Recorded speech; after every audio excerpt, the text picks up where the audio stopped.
Wow!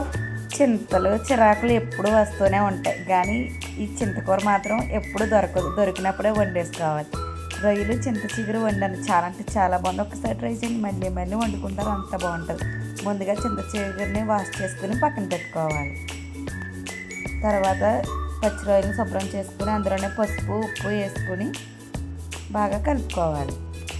కలిపిని పక్కన పెట్టుకుని stove on చేసుకుని ప్యాన్ పెట్టుకుని ఆయిల్ వేసుకొని ఆయిల్లో తరుముకున్న ఉల్లిపాయలు వేసుకుని దోరగా వేయించుకోవాలి. ఉల్లిపాయలు బాగా మగ్గుతున్నప్పుడే 4-5 పచ్చిమిర్చిని కట్ చేసుకుని వేసుకోవాలి. ఇలా ఆనియన్స్ పచ్చిమిర్చి వేగిన తర్వాత చూపిస్తున్న మసాలాను పేస్ట్ చేసుకొని పక్కన పెట్టుకోవాలి. ఈ పేస్ట్ని ఈ ఆనియన్స్లో వేసుకొని బాగా వేయించుకోవాలి. మసాలా పేస్ట్ పచ్చివాసన పోయేంత వరకు వేపుకున్న తర్వాత బాగా మగ్గబెట్టుకోవాలి.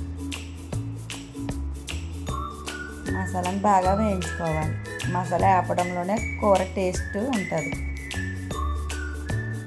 మసాలా మాడనివ్వకుండా మసాలాను బాగా వేపుకున్న తర్వాత ఒక పక్క లాక్కుని మనం ఉప్పు పసుపు పెట్టుకున్న పచ్చి రొయ్యలను వేసుకుని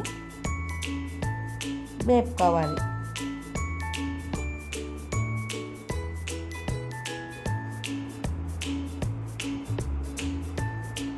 ఇలా పచ్చిరొయ్యలు బాగా వేగిన తర్వాత ఒక 5 నిమిషాలు మూత పెట్టుకుని మళ్ళీ వేపుకోవాలి. పచ్చిరొయ్యలోని వాటర్ అంతా ఇంకిపోయే వరకు వేయించుకోవాలి రొయ్యలు మసాలాను.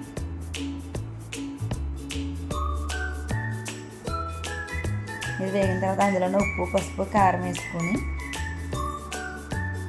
బాగా ఒక 5 నిమిషాలు కలుపుకోవాలి.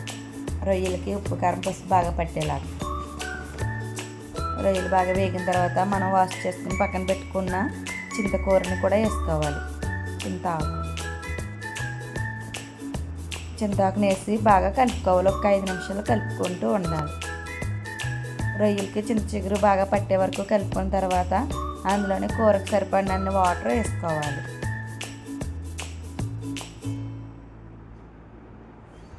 మన కర్రీకి సరిపడిన వాటర్, రొయ్యలు కూడా బాగా జ్యూసీగా మగ్గడానికి వాటర్ వేసుకొని బాగా కలుపుకున్న తర్వాత మూత పెట్టుకుని ఒక 5 నిమిషాలు బాగా మగ్గనివ్వాలి. ఆయిల్ పైకి తెలుతుంది అన్నప్పుడే స్టవ్ ఆఫ్ చేసుకుని పక్కన పెట్టేసుకోవాలి కర్రీని. అంతే, వేడి వేడి అన్నంలో సర్వ్ చేసుకుంటే ఆహా, ఈ జీవితానికి ఇంకేం కావాలి, వంట చేసుకుని తినడం తప్ప అని అనిపిస్తుంది. ఒక్కసారి చేసుకోండి, మళ్ళీ మళ్ళీ చేసుకుంటారు. Please like, share.